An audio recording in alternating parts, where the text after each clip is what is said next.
오늘 우리에게 주시는 하나님의 말씀은 시편 49편입니다.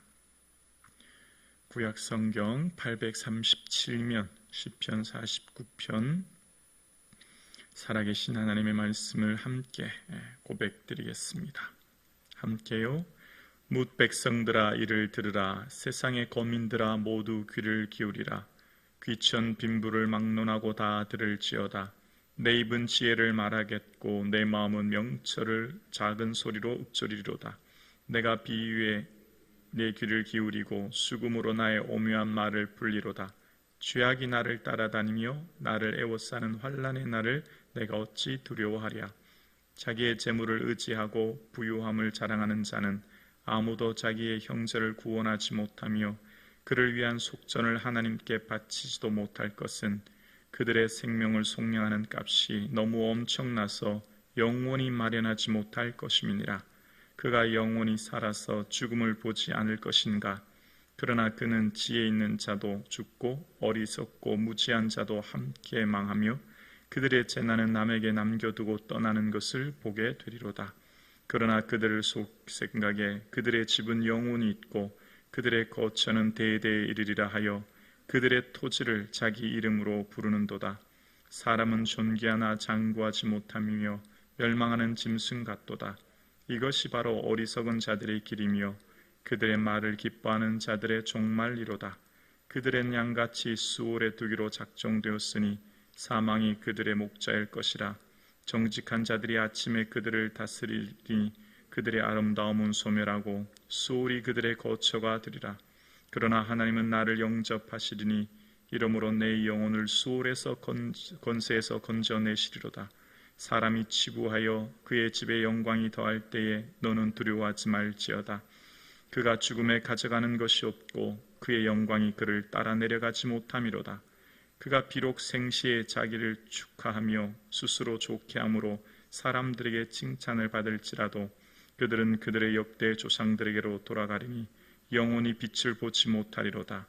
존귀하나 깨닫지 못하는 사람은 멸망하는 짐승 같도다. 아멘. 할렐루야. 오늘 이 예배의 자리로 불러주신 좋으신 예수님, 그 예수님의 기쁨이 되는 이 하루 되기를 주님의 이름으로 축복합니다. 아멘. 구약은 39권 929장 23,145구절로 되어 있고요. 신약은 27권 260장 7,957구절로 되어 있습니다. 구약은 60만 9,247단어, 신약은 17만 9,011단어로 되어 있고 총 구절의 수는 3만 1,102구절입니다. 성경을 처음 기록할 당시에 첫 사본에는 오늘 우리가 읽는 것처럼 몇 장, 몇 절의 구분이 없었습니다. 처음 성경이 기록되어 있을 때에는 장절의 구분 없이 성경이 기록되어 있었죠. 그런데 오늘날 우리가 읽는 이 현대인의 성경은, 장은 영국의 캔터베리 대주교 스티븐 랭턴이 13세기 초에 구분본에 맞추어서 기록하고 있는 거고, 그 뒤에 절은 구약은 15세기, 신약은 16세기에 이르러서야 절이 나뉘어진 거예요. 그러니까 어쩌면 성경에 처음 기록될 당시의 내용은 몇 장, 몇 절이 없었던 걸 알 수 있지요. 아마 조금 더 용이하게 성경을 찾고 읽기 위해 기록된 것을 봅니다. 그러니까 오늘 시편 49편을 읽을 때 시편 49편을 조금 더 쉽게 이해하려면 48장과 함께 봐야 본문이 좀 더 이해가 되지요. 그래서 48편, 시편 48편 마지막 절에 뭐라고 했죠? 하나님은 우리를 죽을 때까지 인도하신다. 기억나시죠? 죽을 때가 언제라고요? 천국 들어갈 때. 기쁘고 감사하고 영광스러운 그날이 우리에겐 점점 다가오고 있는 거예요. 그래서 우리는 하루를 살수록 소망이 더 커지는 겁니다. 하루를 살수록 은혜가 더 넘치는 거예요. 우리는 곧 그 하나님의 나라, 그 영광에서 주님을 배울 날이 있기 때문입니다. 그래서 우리는 오늘 함께 예배드리시는 우리 사랑하는 권사님, 몸이 조금 아프고 삶이 조금 힘들어도 소망이 더 커지는 거죠. 소망이 더 커지는 거예요. 비록 내 몸은 좀 힘들고 경제적인 삶은 어렵고 삶의 어려움이 조금 더 있을지라도 하나님 나라가 그 천국이 가까워오는 줄로 믿습니다. 그래서 오늘 본문은 하나님은 우리 하나님이신데 어떤 하나님이냐? 죽을 때까지 인도하시는 분이라는 거예요. 세상 어떤 사람도 죽을 때까지 함께하는 사람은 아무도 없지 않습니까? 세상 어떤 것도 죽을 때까지 가져갈 수 있는 게 아무것도 없지 않습니까? 이제 오늘 본문은 뭐를 말하고 있죠? 우리 인생에 있어서 그토록 중요하게 여기는 재물, 돈, 과연 그 돈이 모든 것을 줄 수 있느냐? 그걸 질문하는 겁니다. 이 세상을 살아가는데 필요하죠. 의식주에 숨만 쉬어도 현대인들은 돈이 필요합니다. 그런데 이 돈의 힘이 얼마나 크고 막강한지 마치 하나님과 같은 영향력을 미칩니다. 마치 하나님처럼 생각되는 시대예요. 모든 성공의 잣대가 돈 아닙니까? 모든 권위, 존귀함, 사람들의 인정은 다 돈으로 평가받습니다. 그 방법이 어떻든 상관없어요. 그처럼 중요한 돈, 그게 너희들의 인생에 과연 모든 걸 줄 수 있느냐? 그 돈이 과연 죽음 앞에서 널 구원해 줄 수 있느냐? 그걸 질문합니다. 오늘 본문은. 죽을 때까지 우리를 인도하시는 분은 하나님이시요. 그 하나님 계시는 것만으로도 우리에게 얼마나 큰 영광인지를 기억하라. 그걸 오늘 본문이 우리에게 말하는 겁니다. 구약의 모든 믿음의 선배들은요, 반드시 죽음을 기록합니다. 몇 세에 어디에서 장사했는지. 예를 들면 아브라함의 향년이 175세라 그가 나이가 높고 늙어 기운이 다하여 주고 자기 열조에게로 돌아가매 막벨라 굴에 장사했다. 구약의 믿음의 선배들의 삶은 몇 세까지 살았고 그 수명, 연수가 어떻게 되었는지, 어디에 장사했는지에 대한 죽음의 기록을 반드시 남깁니다. 그리고 969세를 살았던 무두셀라도 죽음은 피할 수 없었고, 이 땅의 모든 부와 명예를 누렸던 솔로몬도 죽음은 피할 수 없었죠. 구약의 많은 믿음의 인물들에게 죽음의 나이와 장소를 왜 기록할까요? 너희 모든 인생들은 죽음을 피할 수 없다는 거죠. 반드시 다 죽게 된다는 거예요. 그런데 신약을 넘어가면 조금 다릅니다. 신약은 죽음에 대한 이야기를 반드시 기록하지 않습니다. 오히려 마태복음은 낙호로 시작하지 죽고로 시작하지 않아요. 예수님의 12 제자도 어디에서 죽었는지, 몇 세에 죽었는지에 대한 기록이 거의 없습니다. 소수 순교의 모습을 기록할 뿐이죠. 왜 그럴까요? 예수 그리스도로, 그 십자가 보혈로 죽음은 이제 천국으로 들어가는 문이요, 새로운 시작인 거죠. 태어나 주님을 위해 살다간 모든 믿음의 선배들, 예수 그리스도의 제자들, 그들의 삶이 순교로 이 세상을 비록 짧게 살았을지라도 그들의 삶에는 죽을 때까지 인도하시는 좋으신 하나님이 죽음의 그 영광스러운 날, 그것이 곧 천국으로 들어가는 날이지요. 그 영광이 그들에겐 있었고 더 이상 죽음의 고통이 그들을 어찌할 수 없었던 것을 신약은 우리에게 말하고 있는 거예요.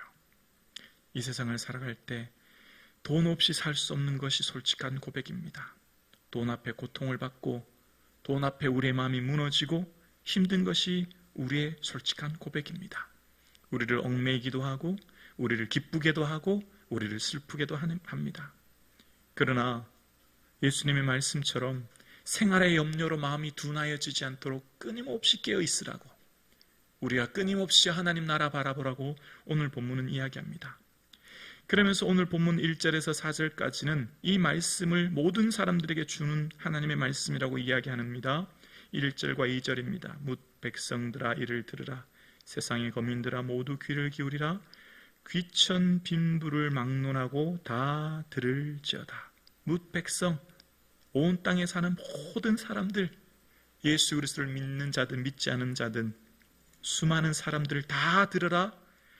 귀천빈부, 비천한 자든 고귀한 자든 부자이든 가난한 자든 다 이 말을 들으라는 겁니다. 이것이 지혜요, 이것이 명철임을 오늘 본문은 우리에게 말하는데요, 오늘 본문이 이것이 무엇이 지혜인지를 5절과 6절에 이어서 8절까지 볼까요? 5절과 6절, 7절, 8절 오늘 본문에 보면, 자기의 재물을 의지하고 부유함을 자랑하는 자는 아무도 자기의 형제를 구원하지 못하며 그를 위하여 속전을 하나님께 바치지 못할 것은 그들의 생명을 속량하는 값이 너무 엄청나서 영원히 마련하지 못할 것임이니라. 아멘. 누구도 돈을 주고 형제를 사거나 하나님 앞에 속전을 지불할 수 없다는 겁니다. 하나님 앞에 그 속전, 우리의 이 죄값을 대신할 수 있는 속전, 즉 죽음에서 구원할 수 있는 것은, 그 값은 너무 엄청나서 어떤 사람도 마련할 수 없다는 거예요.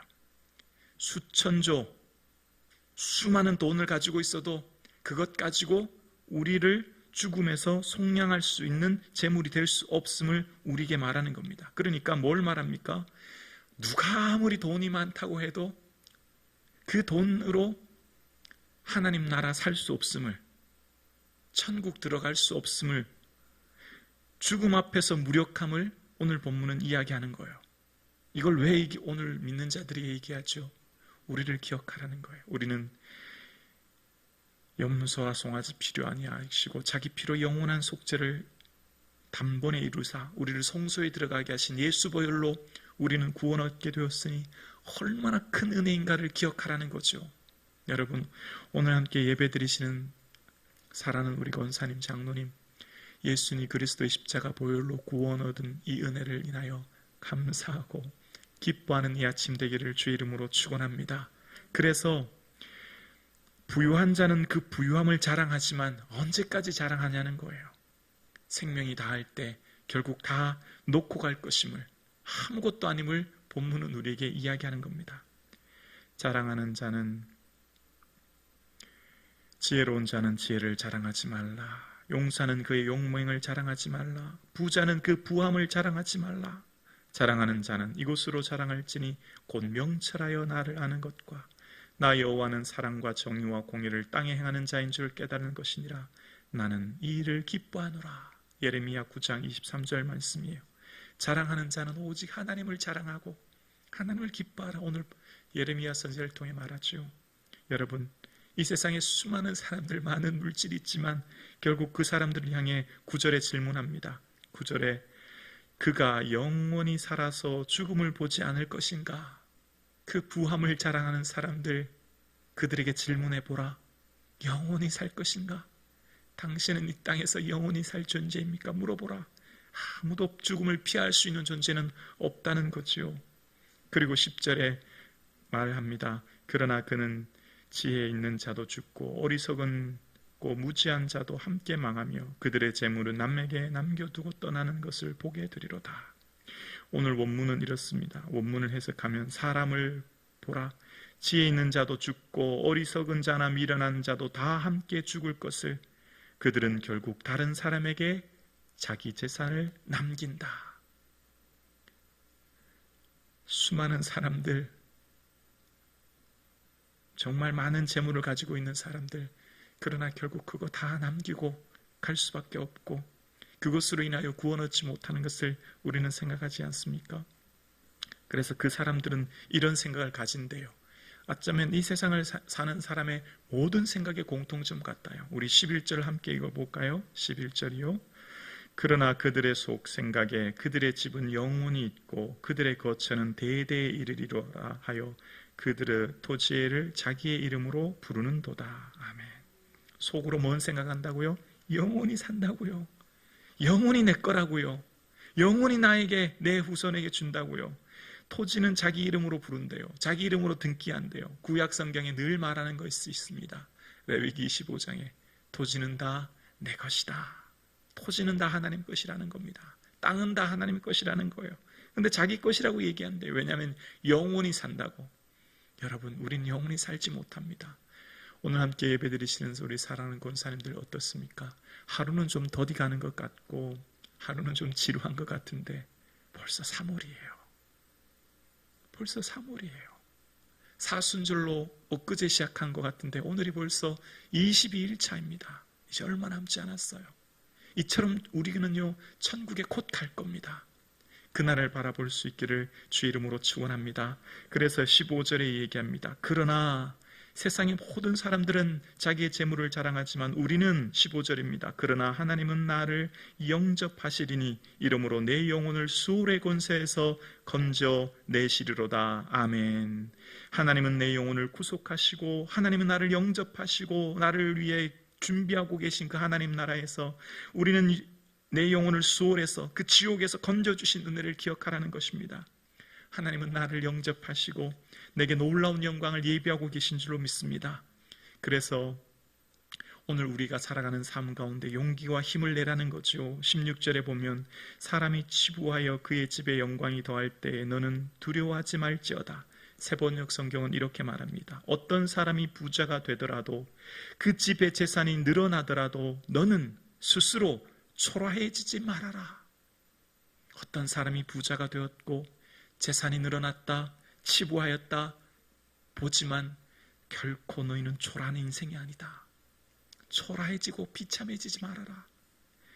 그들의 삶은 어떤 인생인지 기억하라. 17절입니다. 그가 죽음에 가져가는 것이 없고 그의 영광이 그를 따라 내려가지 못함이로다. 초라해지지 말아라. 그가 죽어도 그것 가지고 갈 수 없다. 그러나 우리는 하나님이 우리를 영접하고 준비하고 계신다. 할렐루야. 여러분, 이 세상을 살아가는데 재물이 없어서 참 힘들고 어렵습니다. 참 우리를 어렵게 하고 힘들게 하는 게 우리의 솔직한 고백입니다. 그러나 다 지나갈 것입니다. 다 결국 이 세상의 모든 것들 흘러갈 것이고 그토록 중요하게 생각하기는 재물, 그것은 우리에게 결국 죽음 앞에서 아무것도 아님을, 주님이 우리를 영접하고 계심을 기억하며 오늘 하루를 살아내시는, 그래서 더 이상 초라해지지 마시고 비참해지지 마시고 나를 영접해 주실 예수님, 그 천국 소망 바라보시며 기대와 소망과 은혜 가운데 이 하루를 사실 수 있기를 주의 이름으로 축원합니다.